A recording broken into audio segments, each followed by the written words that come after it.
चलिए आज हम यहाँ पर चर्चा करते हैं ई गवर्नेंस और ई गवर्नमेंट।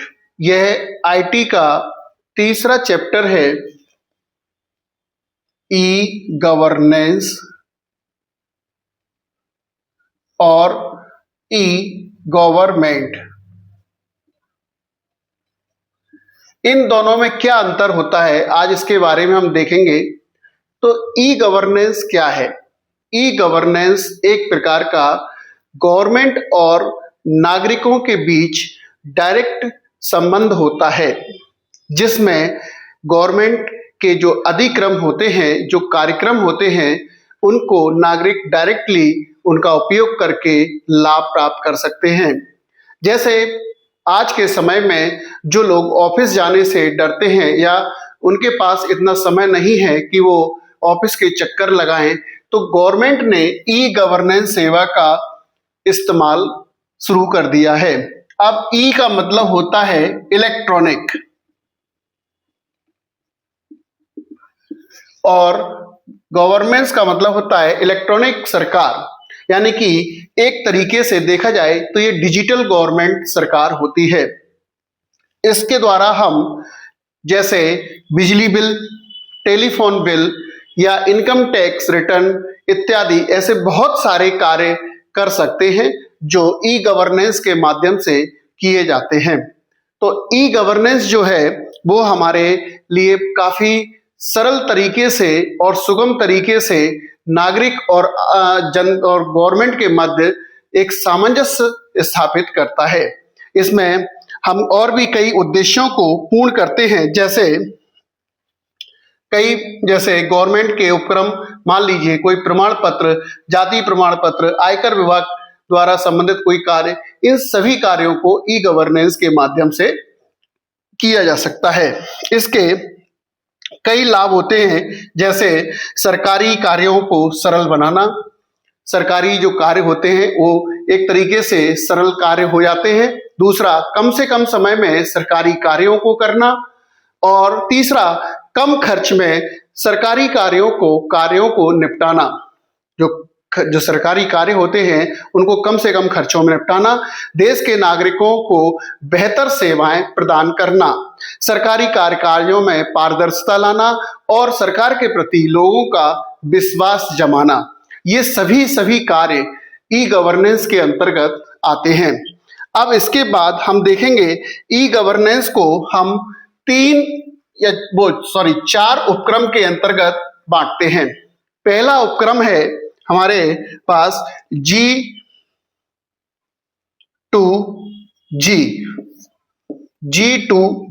G2G का मतलब होता है गवर्नमेंट से गवर्नमेंट की सेवा।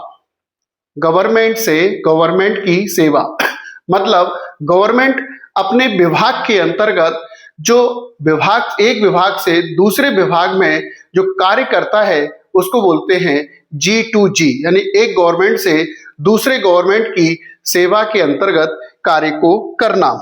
जैसे मान लीजिए कई राष्ट्रीय, अंतरराष्ट्रीय या ऐसी कंपनियां अपने स्तर से इन उद्देश्यों को पूरा करती हैं कि जिससे गवर्नमेंट का उद्देश्य पूर्ण हो जाए और देश का विकास हो सके। तो एक प्रणाली होती है इनकी G2G, यानी कि गवर्नमेंट टू गवर्नमेंट की सेवा।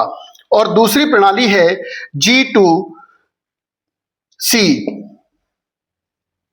G2C का मतलब होता है सरकार से सिटीजन, यानी नागरिक। अब गवर्नमेंट डायरेक्टली नागरिकों से जुड़ चुकी है, जिसमें किसी का बीच में किसी भी ऑफिस का कोई रोल नहीं रहता है। गवर्नमेंट के जितने भी उपक्रम चलते हैं, नागरिक उन उपक्रम को इस तरीके से अपने सुविधा अनुसार प्राप्त कर सकता है, उसको कहीं जाने की जरूरत नहीं पड़ती और खर्च भी कम आता है। जैसे कई सरकारी कार्य, जैसे मान लीजिए बिजली बिल इत्यादि, टेलीफोन बिल, पानी बिल, सरकारी जितनी भी सेवाएं चल रही हैं, उन सेवाओं के बिल के माध्यम और उनकी जैसे आय प्रमाण पत्र, जाति प्रमाण पत्र, ऐसे कई डॉक्यूमेंट्स को लेने के लिए हमें सरकारी दफ्तरों के चक्कर लगाने पड़ते हैं, तो उस चक्कर से बचने के लिए गवर्नमेंट ने एक ई गवर्नेंस की सेवा को हमारे सामने रखा, जिससे हम कई प्रकार के ऐसे उद्देश्यों को पूरा कर सकते हैं। अब इसमें अगला आता है हमारे सामने G2B। G2B G2B का मतलब होता है गवर्नमेंट से बिजनेस। यहां पर गवर्नमेंट से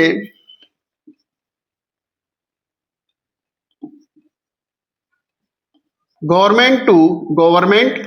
अब यहां पर आता है गवर्नमेंट से नागरिक। नागरिक का मतलब सिटीजन, सिटीजन यानी नागरिक, हम लोग।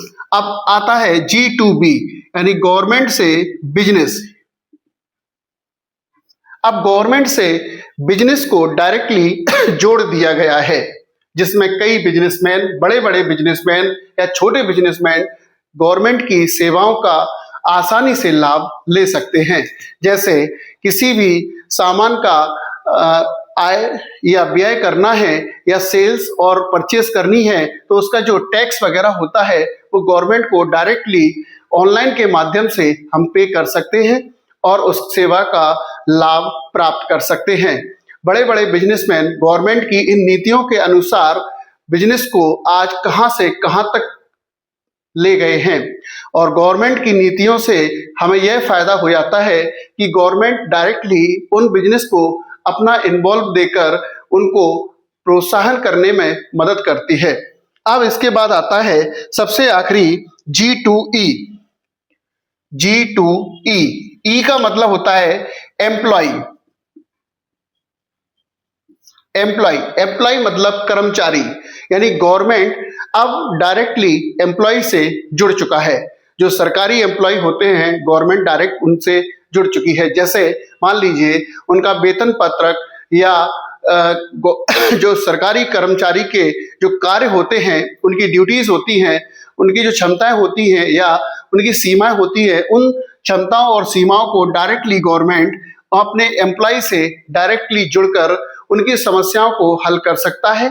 इसी तरीके से आज हमने देखा कि ई गवर्नमेंट और ई गवर्नेंस क्या है और इसमें क्या अंतर है। तो ई गवर्नेंस एक नागरिक से जुड़ने की गवर्नमेंट की डायरेक्टली सेवा होती है, जिसमें डायरेक्ट नागरिक गवर्नमेंट से जुड़ जाता है और अपने कार्यों को संपन्न करता है। और गवर्नमेंट में गवर्नमेंट के जितने भी उपक्रम होते हैं, जैसे जो विभाग होते हैं, उन विभागों को आज डायरेक्टली इस तरीके से ऑनलाइन कर दिया गया है कि नागरिकों को उन डिपार्टमेंट में आ जाने की आवश्यकता नहीं है। तो डिपार्टमेंटल कार्य अपने आप इस तरीके से हम कर सकते हैं। धन्यवाद।